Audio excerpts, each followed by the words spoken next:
بسم الله الرحمن الرحيم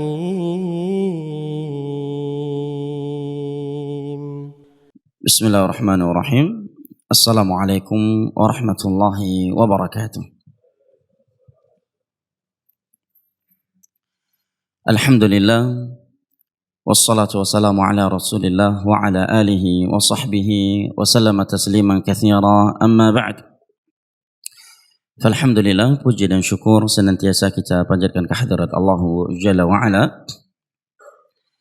Berkat nikmat kesehatan dan kesempatan setelah hidayah taufik darinya, kita telah melaksanakan ibadah salat subuh berjamaah yang kita memohon kepadanya, Rabbana taqabbal minna innaka antas sami'ul alim.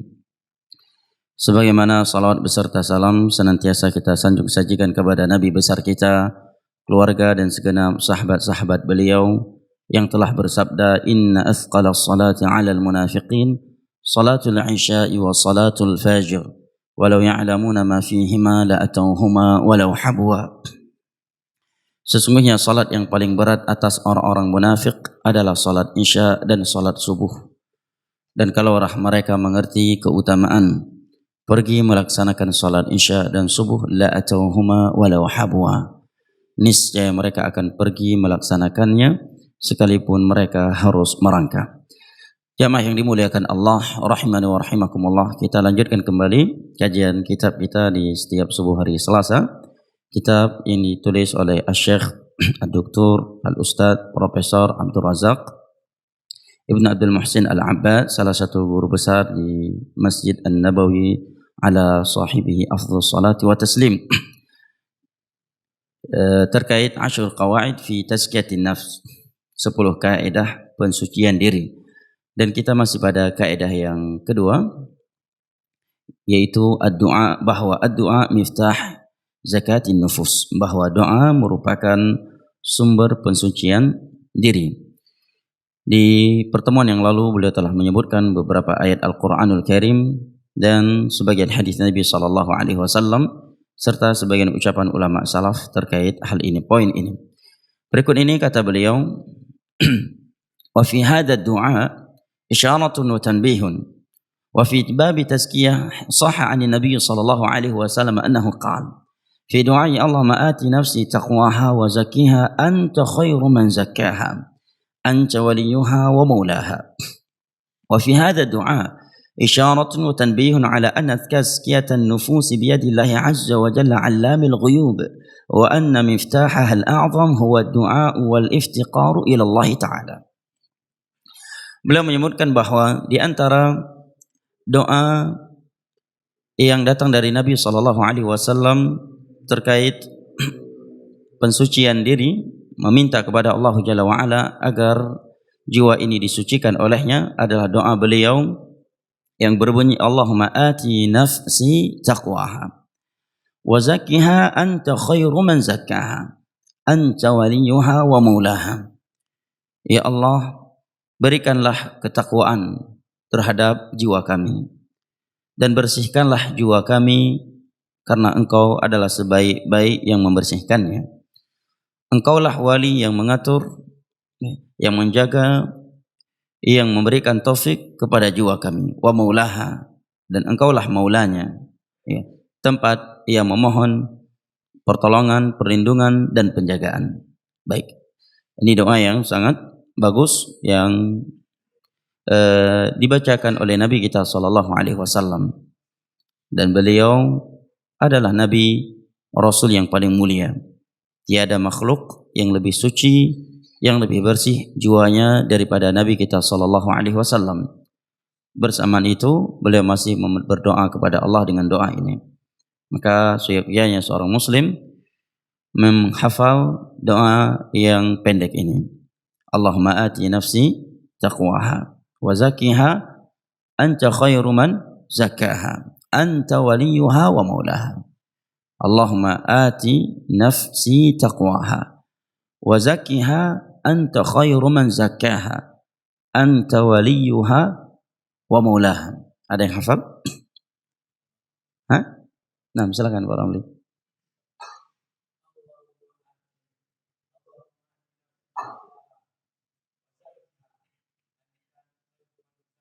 Masya Allah. Masya Allah. Barakallahu fiik. Orang tua kita yang percontohan ini. Masya Allah. Barakallahu fiik. Ada yang apa lain? 2 orang lagi. Kalau ada yang mau start.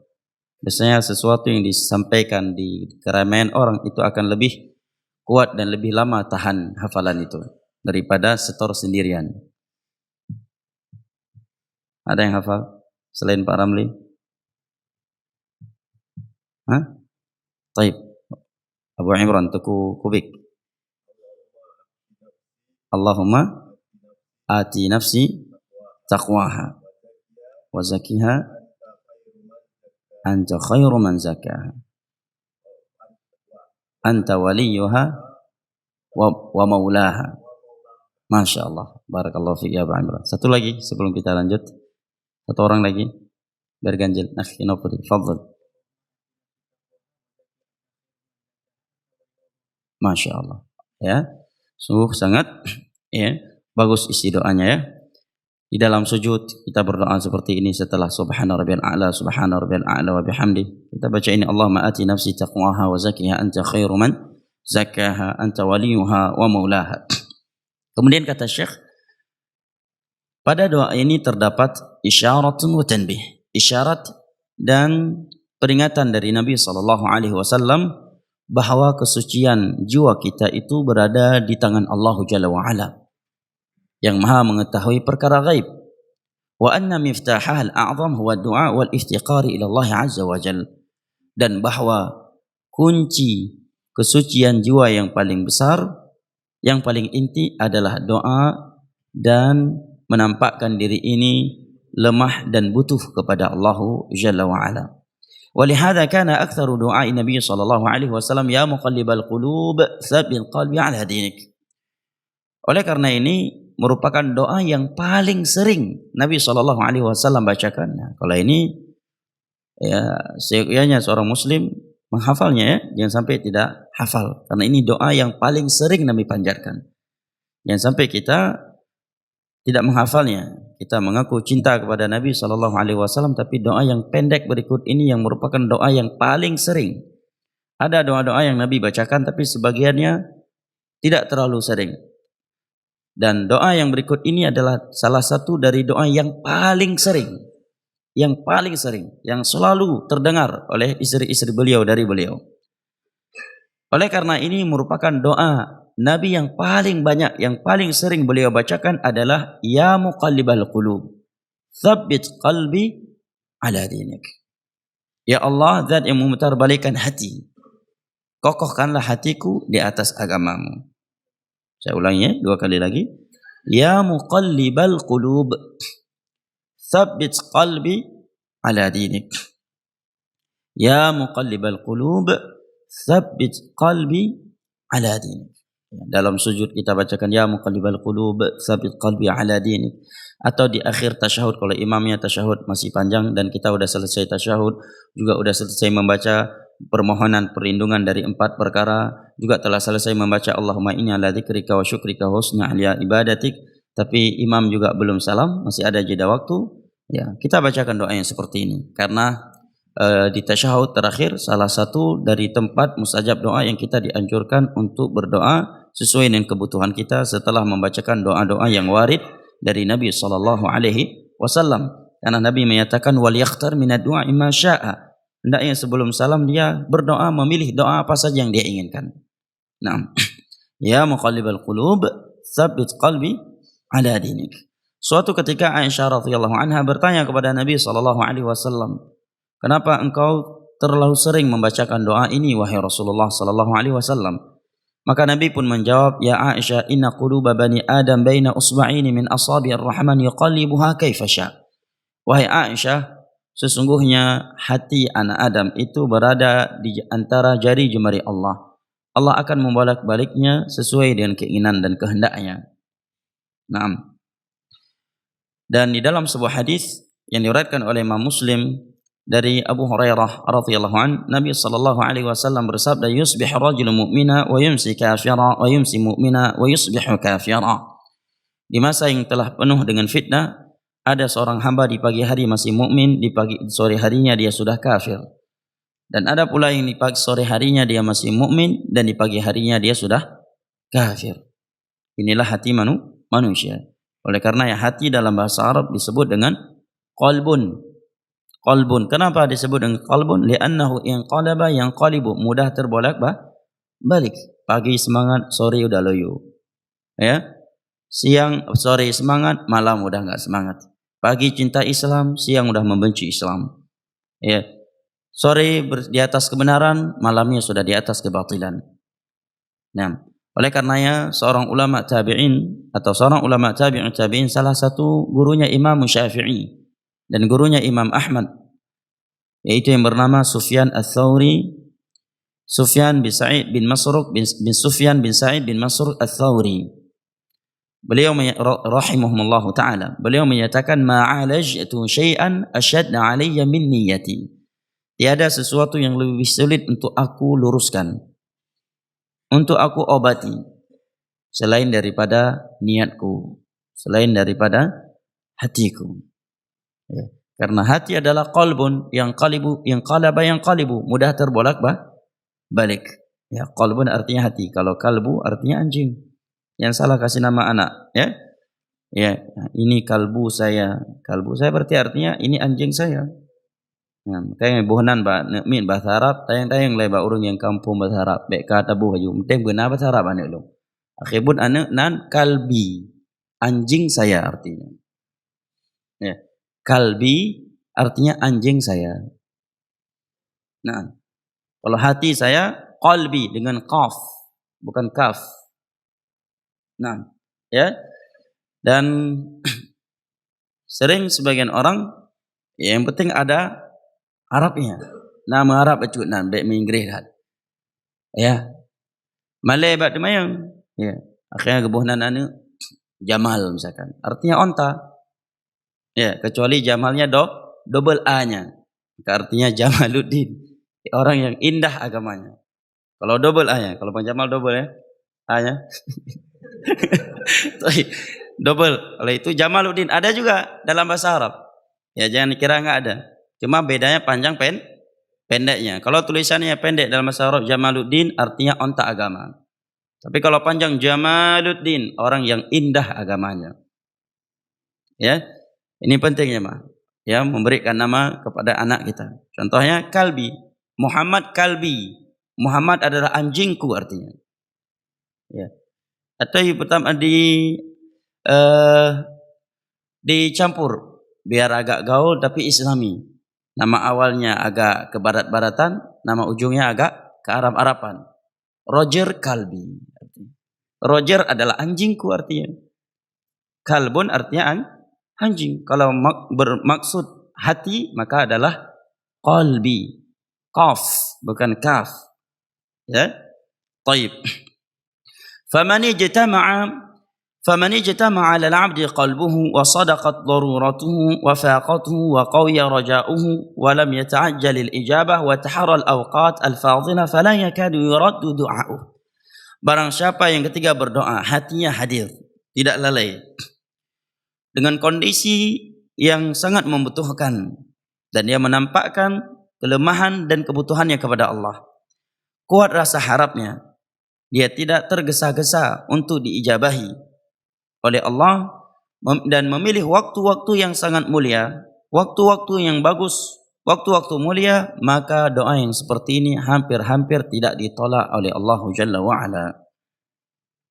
Hatinya hadir ketika berdoa, kondisinya memang sangat membutuhkan kepada Allah, rasa harapnya kuat, tidak tergesa-gesa untuk dikabulkan, dan memilih waktu yang mustajab. Nah, waktu-waktu mustajab sangatlah banyak. Ya, secara ringkas antara azan dan kalau di dalam salat ya, adalah di waktu sujud setelah membaca subhana rabbiyal a'la wa bihamdi. Nah, apakah boleh dengan selain bahasa Arab? Sebagian ulama berpendapat tidak boleh, sebagian ulama berpendapat boleh. Ya. Jadi Syekh Ali Firkus menguatkan boleh karena firman Allah fattaqullaha mastata'tum, bertakwalah engkau kepada Allah semampu kalian, dan doa bagian dari takwa. Kedua, Nabi SAW ketika berkata aqrabu ma yakunu al-'abdu min rabbih wa huwa sajid, kondisi seorang hamba yang paling dekat di sisi Allah adalah ketika dia sujud. Fajtahidu fihi du'a, maka bersungguh-sungguhlah dan perbanyaklah doa di dalamnya. Nabi tidak mengecualikan harus dengan bahasa Arab, sedangkan umat beliau tidak hanya dari orang Arab. Nah, ini pendapat sebagian para ulama. Kemudian di tasyahud akhir sebelum salam, setelah membaca doa-doa yang dianjurkan oleh Nabi sallallahu alaihi wasallam dengan konteks khusus sebelum salam. Kemudian di luar salat seperti antara adzan dan iqamah, Nabi menyatakan inna du'a bainal adzani wal iqamah la yurad, doa antara adzan dan iqamah tidak akan ditolak oleh Allah. Hadis dari Imam Tirmidzi dari Anas bin Malik. Maka kata para ulama, kurang tepat apabila seorang antara adzan dan iqamah lebih fokus membaca Al-Qur'an daripada berdoa. Ya. Hendaknya dia lebih fokus berdoa kepada Allah antara adzan dan iqamah ketimbang membaca Al-Quran. Al-Quran masih banyak waktu lain dan dia suatu zikir yang menunjukkan keumuman waktu. Nah, ya. Dan sebagian masyarakat kita terbalik, antara adzan dan iqamah gerahung sebaiknya. Lihat salat baru berdoa. Ya, dibalik. Pada yang dianjurkan oleh Rasulullah, antara adzan dan iqamah ini waktu mustajab doa. Setelah salat waktu zikir. Ya. Tidak disebutkan Nabi SAW menjadi kebiasaan beliau setelah salat 5 waktu beliau mengangkat kedua tangannya berdoa kepada Allah. Bahkan doa yang beliau panjatkan setelah salat yang berbunyi Allahumma inni as'aluka ilman nafi'an wa rizqan thayyiban wa amalan mutaqabbala setelah salat subuh, itu saja disebutkan oleh para ulama tanpa mengangkat kedua tangan. Ya, setelah salat 5 waktu Nabi berzikir, astaghfirullah, astaghfirullah, Allahumma anta salam wa minka salam, tabarakta ya dzal jalali wal ikram, la ilaha illallah wahdahu la syarika lah, lahul mulku wa lahul hamdu wa huwa ala kulli syai'in qadir, la haula wa la quwwata illa billah, la ilaha illallah mukhlishina lahud din walau karihal kafirun, Allahumma la mani lima a'taita wa la mu'ti lima mana'ta wa la yanfa'u dzal jaddi minkal jadd. Subhanallah 33 kali atau 11 kali menurut sebagian para pendapat sebagian ulama. Alhamdulillah 33 kali atau 11 kali menurut sebagian pendapat ulama. Kemudian Allahu Akbar 33 kali atau 11 kali menurut pendapat sebagian ulama. Kemudian la ilaha illallah wahdahu la syarika lah, lahul mulku wa lahul hamdu wa huwa ala kulli syai'in qadir. Kemudian ayat kursi, kemudian tiga qul. Apabila salat tersebut adalah salat subuh dan maghrib, maka 3 qul yang masing-masing dibaca sebanyak 3 kali. Kemudian membacakan la ilaha illallah wahdahu la syarika lah, lahul mulku wa lahul hamdu yuhyi wa yumitu wa huwa ala kulli syai'in qadir sebanyak 10 kali. Dan khusus pada salat subuh Nabi senantiasa membacakan Allahumma inni as'aluka ilman nafi'an wa rizqan thayyiban wa amalan mutaqabbala sebagaimana dalam riwayat Ummu Salamah. Ya, adapun selain itu ya Al-Fatihah, salawatan, tiada tuntunan dari Nabi sallallahu alaihi wasallam. Ya, khusus setelah salat 5 waktu itu bukan paket zikir setelah salat 5 waktu. Terkait zikir setelah salat 5 waktu sudah ada konteks khusus dari Nabi. Ya, jangan digabung. Oh, jangan terlalu, silakan baca salawatan Al-Fatihah. Tapi baik raya su mantang salah. Ya, mantang salah. Karena yang paket datang dari setelah salat 5 waktu bukan salawatan dan bukan pula Al-Fatihah. Tidak dengan suara keras, tidak pula dengan suara pelan. Yang datang dari Nabi adalah konteks di atas. Silahkan buka seluruh kitab hadis, baik Sahih Bukhari, Sahih Muslim, Sunan Abi Dawud, Sunan Tirmidzi, Sunan Ibnu Majah, dan kitab-kitab fikih. Terkhusus kitab fikih Al-Muqaran, perbandingan mazhab seperti Al-Mughni, seperti karya Al-Imam An-Nawawi Syarh Al-Muhadzab, Al-Majmu' Syarh Al-Muhadzab, cara terhadap matan Al-Imam Asy-Syirazi. Jangan keliru dan beliau ini udah agak sunnah. Lah, masih keliru. Ya, kalau konteksnya belum konteks dan Nabi. Ya, zikir setelah salat 5 waktu konteksnya sudah ada khusus dari Nabi. Yaitu yang di atas tadi. Bukan Al-Fatihah, bukan salawatan. Itu yang pertama. Yang kedua dengan suara yang pelan. Cukup dia sendiri yang mendengarnya. Cukup dia sendiri yang mendengar seperti firman Allah dalam surah Al-A'raf ayat terakhir, "Rabbaka tadharru'an wa khifatan wa dunal jahri minal qawli bil ghudwi wal asal." Berdoa dan berzikirlah engkau kepada Rabbmu dengan penuh kerendahan hati, tidak mengeraskan suara di pagi hari dan di petang hari. Imam Syafi'i juga berdalil dengan firman Allah dalam surat Isra, "Wala la tahjar bis salatika wa la tukhafid biha wabtaghi baina dzalika sabila." Jangan kamu keraskan, jangan engkau terlalu kecilkan, tapi antara kedua itu. Maksud ayat ini kata beliau adalah dengan kalimat salat di sini adalah doa. Karena makna salat secara etimologi adalah doa. Dan Imam Syafi'i dalam kitab menyatakan wa akhtaru lil imami wal ma'mumi an yasurra bih. Aku berpendapat agar imam dan makmum mengecilkan suaranya ketika berzikir setelah salat 5 waktu. Itu dalam kitab oleh pada pembahasan zikir setelah salat 5 waktu. Nah, itu Imam Syafi'i.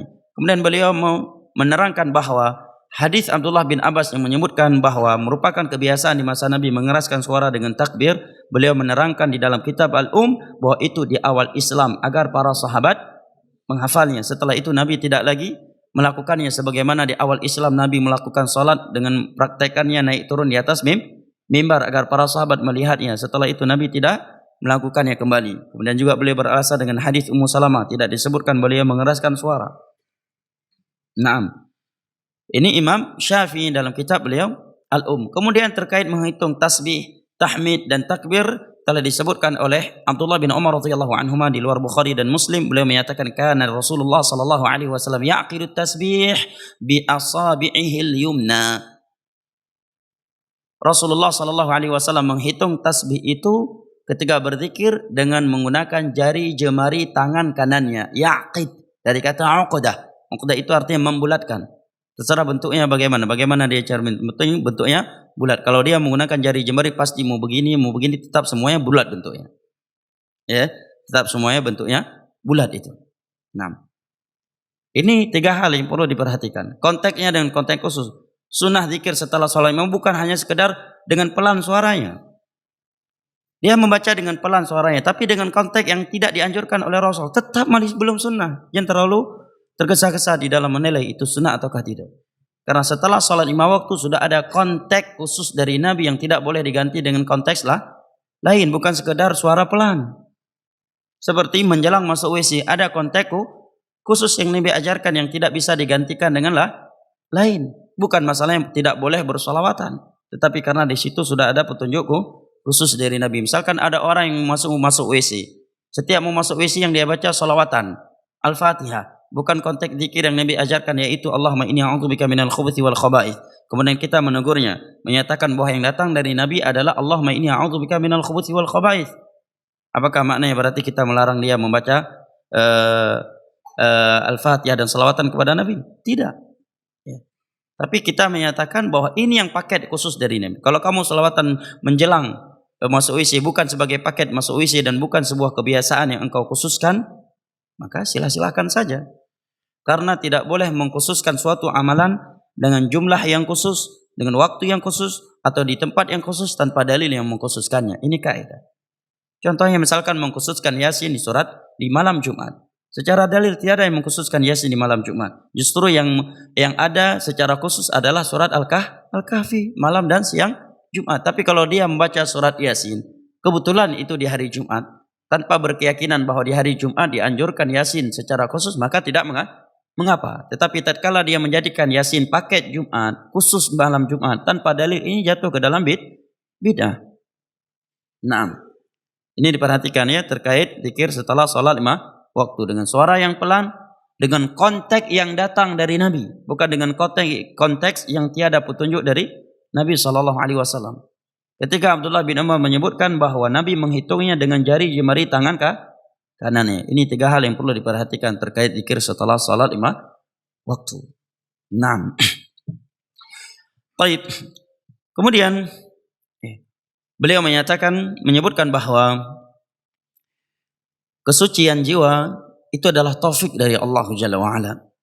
Jangan seorang bersikap ujub dan sombong tatkala melihat dirinya melebihi orang lain dalam kebaikan. Beliau menyebutkan firman Allah Jalla wa'ala dalam surat An-Nur, walaula fadlullahi 'alaikum wa rahmatuhu ma zaka minkum min ahadin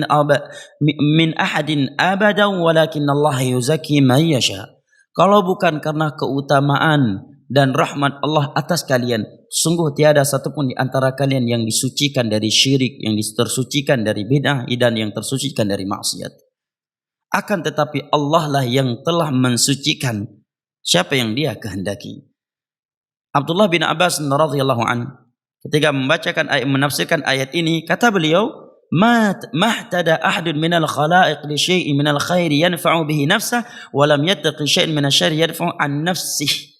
Ay kullu dzalika innama bi mahdhi fadlillah.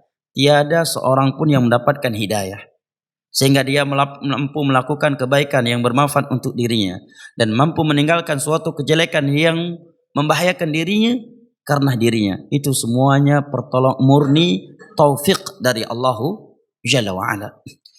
Kemudian beliau sebutkan bahwa Nabi SAW ketika perang Ahzab, di saat beliau menggali parit yang begitu dalam, perang Khandaq juga disebut dengan perang Ahzab. Ya, dan Allah, salah satu dari nama surat Al-Quran adalah Al-Ahzab. Pada hakikatnya tidak terjadi peperangan Khandaq itu. Tidak terjadi peperangan Khandaq itu. Setelah Nabi menggali parit yang begitu dalam, panjang dan begitu lebar, atas ide dan usulannya Salman Al-Farisi, ya, karena menjemput bola kaum musyrikin yang akan menyerang Madinah, dan mereka berkoalisi dengan orang-orang Yahud dan beberapa kabilah Badui yang ada di pinggir Madinah. Maka Salman Al-Farisi mengeluarkan ide yang itu belum pernah ada di bangsa Arab, strategi tersebut, itu dengan membuat parit. Nabi pun dengan para sahabatnya menggali parit di bawah terik matahari yang sangat panas di musim yang sangat dingin. Ini lebih menyakitkan. Ya, di musim yang sangat dingin di bawah matahari yang sangat terik. Itu tidak kalah pahitnya, beratnya daripada terik matahari di musim panas. Karena pedas biasanya. Nabi sambil menggali parit dalam keadaan tanah mengenai perut beliau, dan disebutkan dalam sebuah riwayat yang sahih, Nabi terdengar suara perut Nabi saking laparnya beliau. Bahasa ibu perut. Apa bahasa Indonesia? Bahasa Indonesia. Keroncongan. Ya, keroncongan perut. Ya, keroncongan perut. Jabir ketika mendengar suara tersebut menangis. Karena Nabi yang sedang lapar, tetapi beliau tidak ada henti-hentinya menggali parit tersebut. Ini guru yang tawadhu. Ya. Gure murid ayu jauh blang. Ia kirim dari rumah ke publol blang-blang. Ia belajar pak gure. Ro ba nampak gure ia magade bawa lampu merah dan yu jauh blang gure. Ya. Lehyan gaji jazakallahu khair mutuah darah. Berkah ro belajar. Yang gure pelaku anak murid yang nanjih lagi. Akhirnya anak murid wow kampung kahitam tu. Igo hitam. Ya, kena matawaro bak megade dan kena matawaro iblang. Kan ya murno upatan tren. Ya. Beda halnya kalau kegiatan tersebut ya dia sawah-sawah wakaf untuk kepentingan kaum muslimin, masjid. Kalau itu pribadi, ya tentunya ini bukan akhlak seorang guru yang jujur dalam mendidik seorang anak, dan tentunya ini adalah nasihat secara umum. Nah, Nabi sedang menggali parit, terdengar suara perut beliau menunjukkan beliau lapar luar biasa. Jabir Abdullah menangis melihat Nabi dalam kondisi seperti itu. Kemudian beliau langsung pulang, memberitahukan kepada istri kondisi Nabi SAW, dan beliau meminta istrinya untuk membuat makanan. Tetapi karena jumlah makanan sangat sedikit, maka beliau balik hanya memanggil Rasulullah. Ya, istrinya menyatakan, cukup Rasulullah wahai Jabir, ini enggak cukup yang lain. Rupanya Rasulullah SAW datang, ya kemudian minta izin kepada Jabir, beliau membawa sekian para sahabatnya. Sampai ke rumah istrinya Jabir bingung. Ini gimana nih? Hanya satu porsi untuk Nabi. Jangankan untuk yang lain, untuk kita aja udah enggak cukup. Ya, tapi Allah memberikan mukjizatnya. Rupanya roti tersebut dapat dimakan, dalam riwayat tersebut ya seluruh para sahabat Nabi SAW. Mukjizat ya, beda praktek bakdayo. Nah undangan betul orang pegai nyo makanan dua buah jipe kai longan don. Dah ingat hadis Nabi mukjizat. Pakat jamaah mazhabah masjid. Terpa teruk gede makanan je le. Je Nabi mukjizat ditanya tau. Baik, itu Nabi ada mukjizatnya. Syahidnya dalam kondisi seperti itu, Nabi sambil menggali parit beliau berkata, wallahi laulallahu mahtadaina wala tasaddaqna wala sallaina. Demi Allah, kalau bukan karena Allah yang memberikan hidayah kepada kita, niscaya kita tidak akan mendapatkan petunjuk seperti ini. Kita tidak akan melakukan ibadah sedekah dan kita tidak akan pernah salat. Maka kata Syekh, "Fal hidayatu wal iman wal khairu kulluhu biyadillahi wahdah." Hidayah, iman dan kebaikan itu seluruhnya di tangan Allah semata.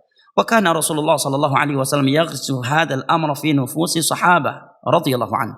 Dan hal ini senantiasa Nabi sallallahu alaihi wasallam tanamkan di hati para sahabatnya agar selamat dari sifat sombong, ujub, ya, dan merasa diri paling baik.